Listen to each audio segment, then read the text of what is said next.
and welcome to Startup Street. I'm Ritu Singh and with me is Arundhati Ramanan. Here are the top headlines from the startup space. Online investment platform Groww has filed confidential IPO papers with SEBI. The IPO size is likely around $700 million up to $1 billion, comprising a mix of fresh issue and an offer for sale, according to sources from CNBC-TV18. Drools claims to have become India's first pet food unicorn after minority investment from Nestlé SA, the parent company of Nestlé India. The details of the investment and the valuation of the company remains unknown.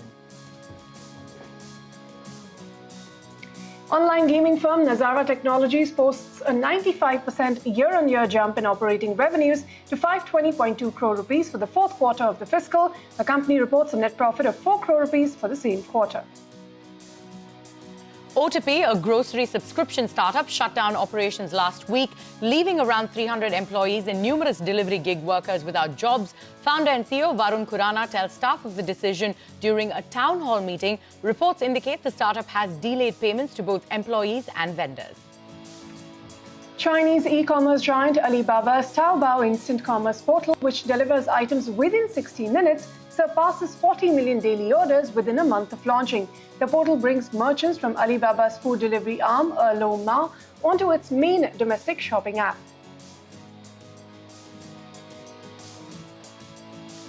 Those are the headlines that we're tracking for you today. Now, in what's growing, wealth tech unicorn Groww has filed confidential papers with the market regulator SEBI for an initial public offering in what is said to be one of the most closely tracked issues in the space this year. We learned from sources that the IPO size could be between $700 million to $1 billion and is going to include a mix of fresh issue as well as an offer for sale component. The proceeds from this IPO are likely to be used for technology development and business expansion as well. Now, some of the notable investors in Groww include Peak 15, Ribbit Capital, Y Combinator, Iconic, Tiber Global, and even Microsoft CEO Satya Nadella. The merchant bankers who are managing the issue include JP Morgan India, Kotak Mahindra Capital, Citigroup Global, Axis Capital, and Motilal Oswal Securities.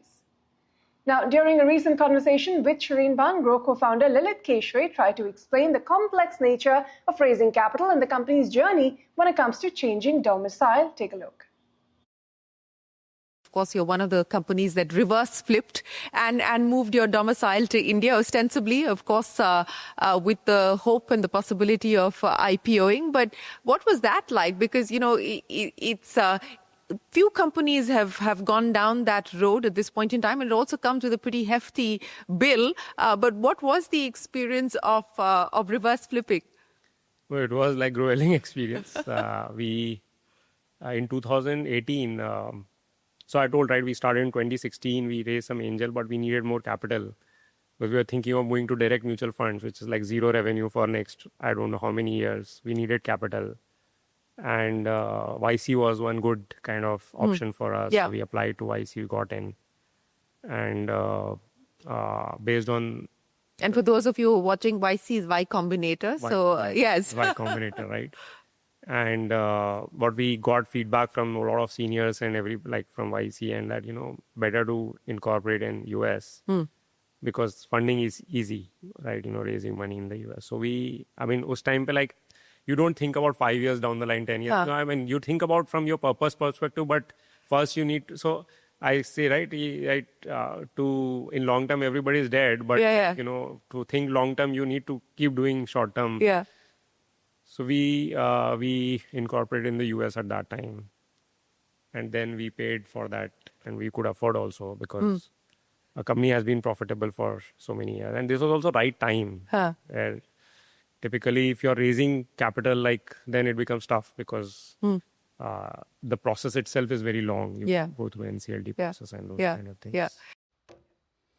Moving on, the competition in quick commerce space has taken a new turn. This after Zepto CEO Aadit Palicha alleged that a smear campaign is being run against the company by the CFO of a rival firm. Shilpa Ranipeta is here to take us through Palicha's remarks and tell us all about this heightened competition in the space.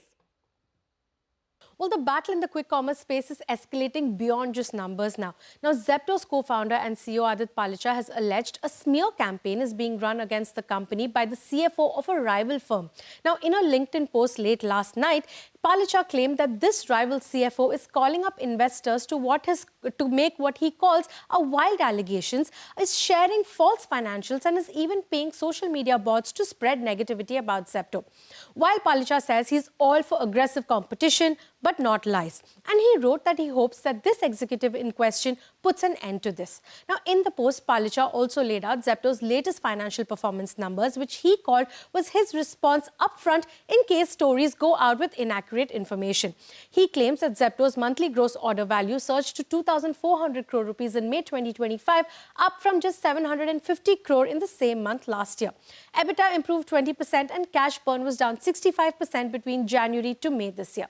He further claimed that the company expects most of its dark stores to be EBITDA positive by the next quarter, with overall profitability also not being far behind. He added that the company is doubling down on dark store launches with no large-scale rationalization in sight. Now, Palicha's remarks come at a time where competition in quick commerce space in India is heating up. Not only are new entrants like Flipkart and Amazon ramping up their presence, Zepto's direct competitors, Blinkit and Instamart, both of them alluded to widening losses, and this they alluded to heightened competition in the fourth quarter. Now, Eternal's Blinkit saw its adjusted EBITDA loss grow nearly 4 times in Q4, but the company has said that it will focus on market share even if it comes at the cost of short-term profitability. Real estate, marketing and last-mile delivery costs have also surged and margins have come under pressure as per the company's commentary. Now, Swiggy's Instamart also took a hit, with Q4 adjusted EBITDA loss nearly doubling to 840 crore rupees in the fourth quarter. Swiggy has now pushed its contribution margin break-even target to 3 to 5 quarters from now, citing sustained competition, which it expects will remain intensive in the near term, and it is so ramping up investments. Now, as deep-pocketed players fight for dominance, the battle for quick commerce is no longer just about who delivers groceries faster, but who can weather the burn and the bruising. Shilpa, many thanks for those details. Now, in a big boost to India's electric mobility push, EV financier Mufin Green has raised $18 million in long-term debt from a US-based institution. Now, the funding will help the company expand financing and leasing of electric vehicles, especially for small businesses and first-time borrowers across India. With a $100 million loan book and operations in 26 states, Mufin is aiming to deepen its reach in Tier 2 and Tier 3 cities and support the shift to cleaner transport. Joining us now to discuss this further is Gunjan Jain, the CFO of Mufin Green Finance, and my colleague Ritu. Gunjan, thank you so much for taking time out and being here with us on Startup Street. You know, Mufin Green has secured $18 million in debt funding. What does this capital mean for your short-term and long-term growth plans? Where will these funds go? Thank you, so much for getting us connected for briefing about this $18 million, which we have just received from USDFC. So this $18 million is specifically dedicated towards the EV mobility space, and which includes, as you have said, which includes financing to the SME categories in the individual as well as corporates. So this loan is for 10 years, so it gave us the ample ALM positive side, and apart from that, this landed to us at 6% only. With hedging, it is only 9%, so we get a cheaper fund at 10 years from USDFC, which we will be utilizing solely for the Tier B, Tier C towns, people who are new to civil, who are not able to get funds from the other NBFCs, big NBFCs, or from the banks, and we'll be catering to the startups who are getting entered into this EV space for the aggregator services or last mile delivery. All right. Gunjan, hi, this is Ritu just stepping in. You know, a large portion of funding, as we understand, is also going towards MSMEs in underserved areas. How large are you planning to grow the book in this segment versus where it's at currently? So currently also we are having the portfolio of around $100 million, out of which 80% is into the green and mobility space. And we have funded entire of our green portfolio is into the SME category. So we are planning to enhance our portfolio to somewhere around 1,300 crore by next financial year, and we are expecting that 70% of our portfolio will be into the green space, which will be for sure into the underserved and unserved segment of the society itself. Right. You know, 84% of your borrowers are new to formal credit, yes, right? So how are you balancing financial inclusion with risk management in the EV lending space? How are you ensuring credit cost stays in check at this point? So credit cost is for sure there. That is a challenge which we are also facing, because we are getting funds at a comparatively higher rate of somewhere around 13% average cost, for which we got our rating upgraded to A minus. Now we are approaching our PSU banks to get the funding at a reasonable rate, which will be somewhere around 10%. So this will help us to manage the OPEX. So we are not facing that much of credit cost, because we are having our own staff, all field staff, who are getting the collection done from this e-rickshaw or L5 or the auto drivers. But yes, the requirement of us to scale up is the funds at a cheaper rate. So DFC is lended to us at somewhere around 9.25%, including hedging. Apart from that, we have approached almost all the PSU bank, which we will close in next 6 months. So afterwards, our like the credit cost will reduce for sure. All right, credit cost will come down, but Gunjan, could you give us a sense of what your current margins that you're working with in the EV space and this underserved MSME space are like? And going ahead, do you expect this cost of funds to fall as we see further rate cuts from the central bank? So the margin which we are getting is higher in the e-rickshaw space, where we are getting the good spread of 15%. But I will also like to highlight that a major OPEX, 80% of my OPEX belongs to this EV, e-rickshaw space only. The field staff which I am having is majorly, my 70% of the employee base is dealing with this e-rickshaw space, because they are not used to the banking channel. We are supposed to get our EMI collected on cash basis. So on an average, on each and every vertical, whether it is my wholesale lending, which is to the corporates or to the individuals, I'm getting 3 to 4% net. It depends upon the OPEX which I am dealing with each and every segment. And as and when my borrowing cost will reduce, then we'll get funds from PSU bank. We are hoping to pass on that benefit to our borrowers who are underprivileged. Sure, and you're already present in 26 states and over 150 cities, right? Will this funding Yes. sort of accelerate expansion into newer geographies or deepen presence in existing ones, especially tier 2 and 3 cities? So we are present. We are the largest in terms of the retail portfolio in this EV mobility space. We are present in almost all the states. So for the EV mobility, we are present in 11 states only. For the other states, we are having one more product, which is the medical premium financing, which we are financing through digital mode. So that is how we are having the pan-India presence. So if you'll say for the south side, we are not expecting the e-rickshaws with a low speed. They can work over the area where there is slopes.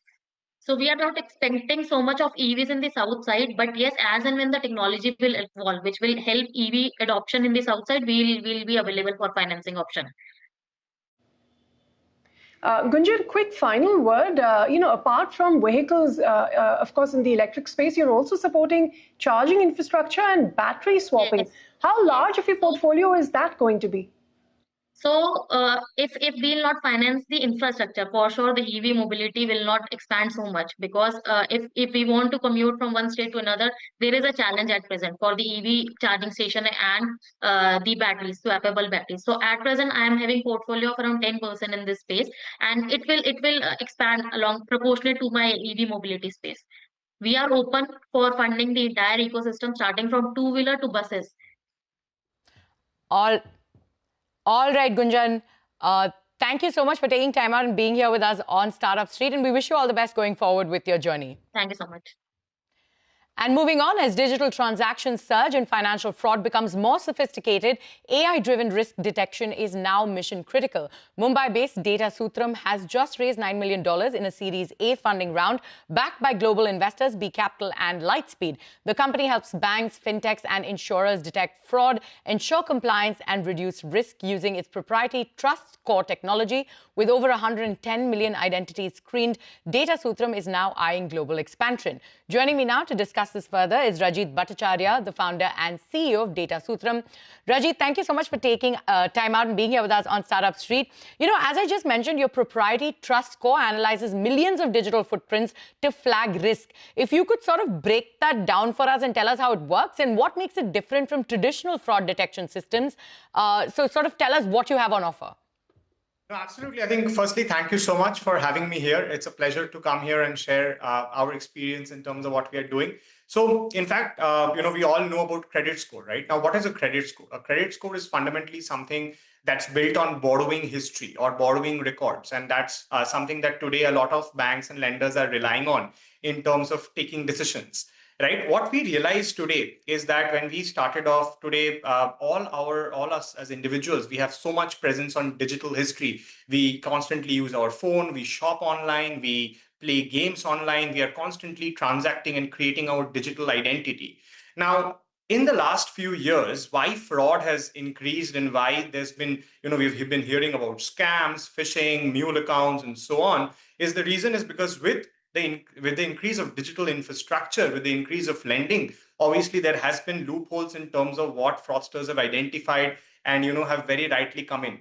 To quote a banker, right? I think the chore had reached the cloud and the police was still on the ground, right? And that gave us the opportunity. What we did is we, as a proprietary company, we created technology, a product that for the basic foundation assumed that we don't know what fraud is. And we built machine learning and AI-based models that looked at a footprint of an individual over their digital and social behavior and was able to understand algorithms and hence come up with our own score that proprietarily captures what is fraud. And this was a huge move for us because especially in a segment like financial services, for large banks and large lenders to come in and trust indigenous made in India proprietary tech and to trust it for its core decision making and to solve for fraud was a big win for us. Absolutely. And you've raised this $9 million in a Series A funding round from B Capital and Lightspeed. If you could quickly tell us, how do you plan to deploy this capital across product development, hiring, and international expansion? Absolutely. So, in fact, firstly, the funding from two of the largest global funds in the world also, is a huge boost for the economy and also a huge boost especially in the fintech segment because market size has always been a concern in this area. So it also shows that this is a big space. We are planning to expand our team aggressively, build a great talent. We are looking to get people from the go-to-market and product perspective. I think from an expansion perspective, we're looking at both breadth and depth. From the depth perspective, of course, we're solving for fraud at an onboarding level, but we eventually want to go into transaction. We want to go into, looking at payments and multiple aspects. From a breadth perspective, obviously today, lastly, our work is restricted to banks and NBFCs, which is liability and lending. But eventually we want to go into insurance, we want to look into crypto, we want to look into gaming. So wherever there is a money trail involved digitally, there can be potential risks of fraud. And that's where we plan to expand our product portfolio and to ensure that we live in a secure environment. I think the idea is tomorrow, every time there's a transaction, there should be a score generated to check whether that transaction is a fraud or not. Sure. And if you could sort of, give us a sense of your current revenue model and what you're currently clocking, what's the kind of growth that you've seen so far and how do you plan to scale monetization? Absolutely. So our billing today is on a per inquiry basis. So we charge a customer every time there's an inquiry, that the enterprise makes on the end customer, right? For us today, last year we clocked around, we've seen 4x growth. We've hit $3 million of run rate. And today, I think we're going forward to this year to hit grow 4x forward and reach $10 to $12 million in the next 12 to 15 months. And you're already, as we mentioned, working with leading banks, NBFCs, and fintechs. Can you share how your client base has grown over the past year and what kind of demand you're seeing from new sectors? Like you said, you're looking at insurance, crypto, and e-commerce. Are you seeing any leads there? Are you seeing any kind of growth there? And what are the kind of threats that your clients are most worried about?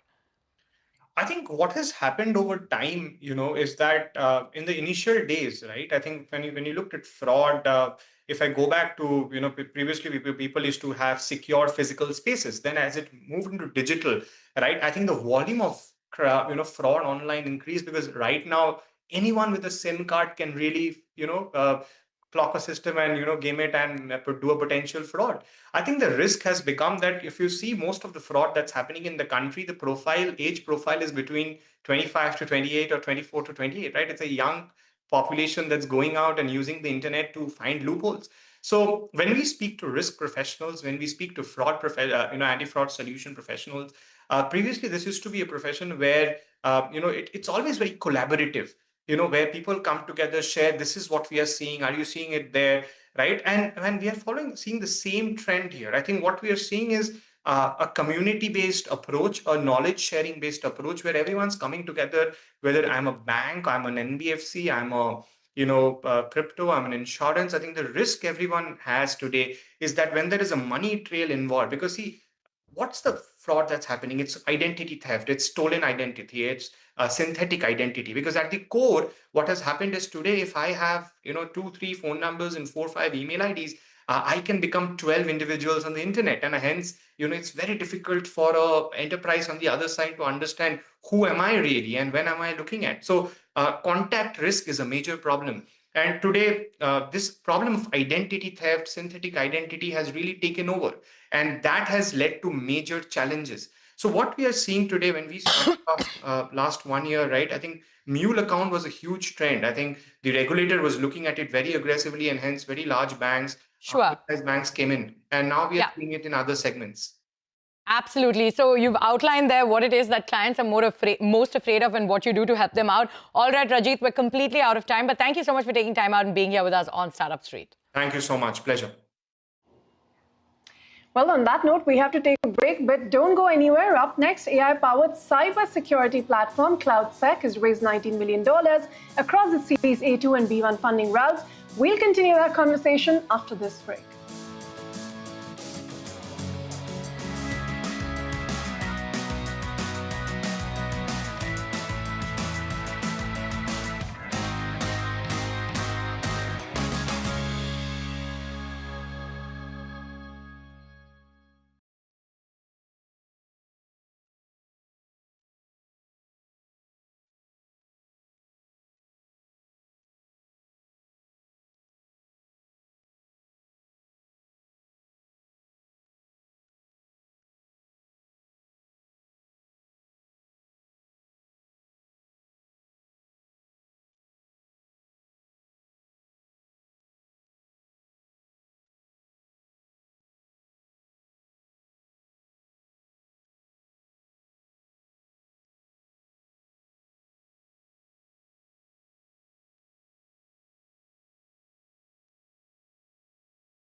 AI-powered cybersecurity platform CloudSEK has raised $19 million across its Series A2 and B1 funding rounds. This capital is going to fuel its continued product innovation and global expansion. Now, founded in 2015, the platform now serves more than 250 enterprises across banking, healthcare, tech, and the public sector. The company says it will now soon be announcing a Series B2 as an extension of B1, both to onboard new investors and facilitate partial exits for some of its early backers. For more on this, joining me now is Rahul Sassi, the co-founder and CEO of CloudSEK. Rahul, welcome to Startup Street. Many thanks for your time here. We were just speaking to Data Sutram about the mule accounts and the kind of work they're doing. It's a space that's clearly very active. You've got this $19 million. Tell us how you're going to deploy this to begin with. Ritu, I think when we started the company and we started in India, a lot of people used to say that this because in the early days, in the first few years, most of our customers from India, right? And people used to say that this product has been made for India and it might not see an international traction. Fast forward today, in the last 2 quarters, what you have seen is that more than 50% of our revenue comes from, actually 65% of our revenue comes from the international market, net new. In fact, in that, 30% of the revenue is coming from the US market. So the thing is that you can build here and you can now sell it to the world, because cybersecurity problems are not regional. Cybersecurity problems are global. So that's the opportunity we are tapping. And that's what we're trying to go after as well. Well, yes, the problem truly is global. But Rahul, you mentioned a forthcoming Series B2 round that you're looking to do as an extension. Which investors are you in talks with? And is this primarily to facilitate exits, or how much would you be raising? Yeah. So in fact, one of the investors which came in this current round was actually a customer, right? And it's actually a space customer, okay, who came on board as an investor. And it's actually so strong validation when your investors are your customers. So we wanted to actually prioritize and close the deal. In fact, we closed this deal from the date of receiving the term sheet within a month. And at that same time, there were a bunch of investors who were interested in being part of the round. I'll give you some of the names. One of them was the CTI Ventures. It's the state fund of Connecticut. It's a US state fund who put money into the company. So there are a bunch of similar funds who expressed their interest. But because we wanted to facilitate secondary asset and then we would lose time trying to do both, we kind of said we'll do B1 and then we will do B2 later, and which will accommodate some of the other folks who are actually waiting. We have a bunch of folks who are waiting on the wait. We are trying to facilitate for them to bring them to the cap table. I see. CloudSEK, you say, has grown its annual recurring revenues by 3 times in the last 2 years. And 60% of your net revenues, like you said, of course, is still coming from global markets. What has driven this kind of traction, and how do you plan to sustain this momentum? If you could give us some projections for the coming year. Yeah, absolutely. So we're clocking upwards of 100 crores in revenue this year. We're growing at 60%. And interesting factors, like the Data Sutram guys were saying, but India itself lost actually 2.6 billion to cybercrimes. That's the official record. And this is just the reported figures, right? The unreported would not be there. So what is happening is that cybercrimes used to be done or operated by human beings is now going to be or started getting operated by AI. What is happening is that AI is going to or already started bringing down the cost of everything. When cost of everything is coming down, what would happen is it'll disrupt the economy. And when economic disruption happens, economy goes down, cybercrimes always goes up, right? When economy is down, crimes are always up. So is cybercrime. Now, not only cybercrimes, the need to do cybercrimes goes up. It will be super easy to facilitate cybercrimes for cybercriminals because they could deploy an LLM and do pretty much any sort of attack, which previously required very sophisticated hackers.